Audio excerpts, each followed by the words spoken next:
Shop అయినా లేడా? లేడన్నా, తినడానికి పోయినాడు ఇప్పుడే. బా నేను డ్యూటీకి పోవాలనే, మా మేనేజర్ అడుగుతాడు ఇంటికాడ తొందరగా టైల్స్ ఇచ్చిపోవాలా, ఎట్టబ్బా ఇప్పుడు? వాళ్ళ కొడుకు లోపల ఉన్నాడు, ఏమన్నా కావాలంటే మాట్లాడిపో.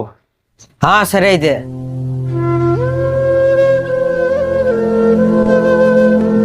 సార్ మీరేంటి సార్ అంత పెద్ద కంపెనీకి ఎండీగా ఉంటూ ఇక్కడ ఏం చేస్తున్నారు సార్ మీరు? అయినా ఇంత చీప్ వర్క్ చేస్తారని నేను ఎక్స్పెక్టే చేయలేదు సార్. ఎవరైనా బయట వాళ్ళు చూస్తే మీ పరుగు పోదా సార్, ఇక్కడ నవ్వుకుంటారు. ఏ అఖిల్, ఈ షాప్ మాదే, మా నాన్న చూసుకుంటా ఉంటాడు. ఎంత మీ నాన్న అయితే సార్, అంత పెద్ద చదువు చదివి అంత పెద్ద కంపెనీలో ఎండీగా ఉంటున్నావు, సిగ్గు లేకుండా ఈ టైల్ షాప్లో ఎలా పనిచేస్తున్నారు సార్ మీరు?